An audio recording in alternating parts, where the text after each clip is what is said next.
Imagjinoni një mëngjes të ftohtë nëntori në vitin 1914. Në kufit e ashpër të Malësisë, atje ku guri dhe bora janë më të fortë se fjalët e diplomatëve evropian.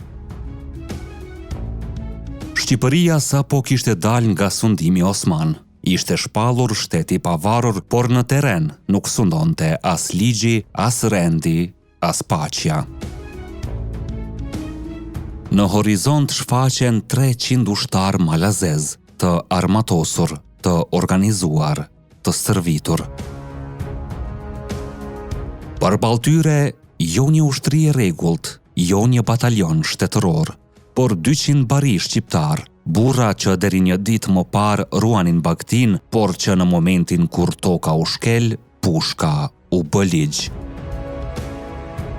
Dhe ajo që ndodhi me 19 nëntor 1914 në Vulaj nuk ishte thjesht një përplasje lokale, ishte një mesazh, një paralajmërim. Ishte një histori që një dëshmitar anglez do ta çonte deri në faqet e gazetave evropiane. Duke rrëzuar propagandën e kohës dhe duke treguar se Shqipëria nuk ishte bosh, nuk ishte dorëzuar dhe nuk ishte pa Zot. Nëse mendoni se historia shqiptare është vetëm një rrëfim humbjesh dhe tragjedish, atëherë kjo histori do t'ju befasoj. Qëndroni deri në fund, sepse ajo që do të dëgjoni nuk është vetëm një betejë, është një akuzë ndaj Evropës së vitit 1914. Para se të vazhdojmë, pëlqejeni videon dhe abonohuni në Histori Epike, sepse këtu nuk i zbusim faktet dhe nuk i zbukurojmë tragjedit. Ne i tregojmë ashtu siç janë dokumentuar. Ngjarja e Vulajt nuk na vjen nga gojdhëna malësore.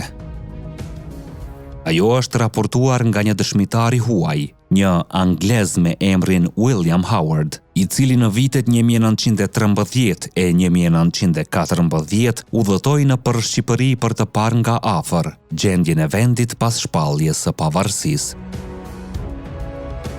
Më 3 janar 1914, në faqen 21 të gazetës holandeze Leids Dagblad, publikohet një shkrim ku përmendet dëshmia e tij për betejën e Vulajt. Ai shkruan se kishte qenë dëshmitar okular i përplasjes, ku 300 ushtar malazez që kishin hyrë për bastisje në zonat e Hotit dhe Grudës u përballën nga 200 barinj shqiptar dhe u dëbuan nga territori. Këtu lind pyetja e parë thelbësore.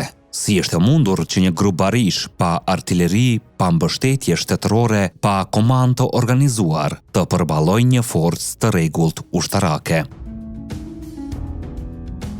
Sepse në Malësi, pushka nuk ishte vetëm armë, ishte betim.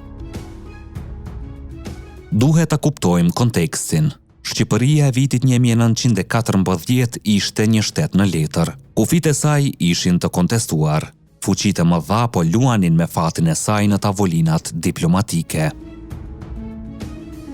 Ndërkohë në terren, ushtrit të huaja hynin dhe delnin sipas interesave të tyre. Kur trupat malazeze hynë në zonën e Hotit dhe Grudës, ata nuk hynë për një parad ushtarake. Ata hynë për bastisje, për të treguar prani, për të testuar rezistencën. Por në vend të frikës, gjetën përballë burra që nuk kishin uniform, por kishin një kod nderi. Lufta në Vulaj nuk ishte një manovër strategjike e planifikuar në shtab. Ishte një reagim instinktiv i një populli që e dinte se nëse një herë e lëshon tokën, nuk e merr më kurrë. Nëse 200 barinj arritën t'i detyrojnë 300 ushtar të tërhiqen, çfarë do të kishte ndodhur sikur Shqipëria të kishte pasur një ushtri të organizuar? Pas kësaj përplasjeje, William Howard nuk heshti. Ai dërgoi një mesazh tek kolonel Phillips, guvernatori ushtarak britanik në Shkodër. Raportimi i tij ndikoi që trupat malazeze të thirreshin mbrapsht. Kjo tregon diçka shumë të rëndësishme. Në atë kohë, Shqipëria nuk mbrohej vetëm me pushk, por edhe me dëshmi. Një raport i një anglezi kishte peshë në kancelarit evropiane. Fjala e tij ishte një lloj mburoje diplomatike për shqiptarët. Por historia nuk mbaron këtu. Sepse Howard gjatë udhëtimit të tij për Shqipëri pa diçka shumë më të errët. Në një kohë kur Serbia deklaronte se kishte tërhequr trupat nga territori shqiptar, Howard shkruan se kjo nuk ishte e vërtetë. Ai pohon se edhe një ditë marshim larg kufirit, ushtarët serb ndodheshin ende në tokën shqiptare. Kjo është një akuzë drejt për drejt ndaj propagandës së kohës. Nëse Serbia i thoshte Austrisë se ishte larguar, por në terren ushtarët ishin ende aty, kush po gënjente dhe kush po paguante çmimin? Howard përshkrua një realitet që sot duket i pabesueshëm, por që për shqiptarët ishte përditshmëri. Në veri dhe në qendër të Shqipërisë, sipas raportimeve të tij, gjatë 10 javëve ishin ndjegur 100 fshatra, ishin shkatëruar 12.000 shtëpi dhe ishin vrarë ose djegur 4.000 burra, gra dhe fëmijë. Mbi 100.000 njerëz kishin mbetur pas tre. Ai përmend 9.000 refugjat në Tiranë, 5.000 në Shkodër, 3.000 në Elbasan, njerëz që endeshin nga fshati në fshat në kërkim të bukës, rroba të shqyera, mantela të bëra nga thasët e misrit, uri, të ftohtë, dëshpërim. Madje vetë ai nuk arriti të gjente ushqim në disa zona ku kaloi. A mund të quhet pavarësi një shtet ku popullsia vdes nga uria dhe fshatrat digjen?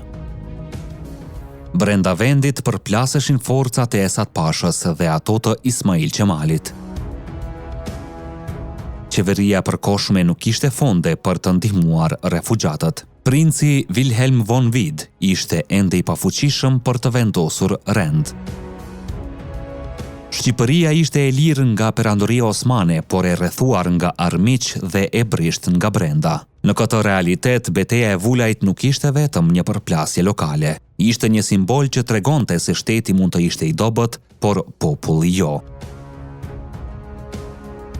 Vulaj nuk është thjesht një episod i harruar në kufirin verior. Ai është dëshmi se shqiptarët edhe pa shtet funksional, edhe pa ushtri të rregullt, edhe pa mbështetje ndërkombëtare reaguan.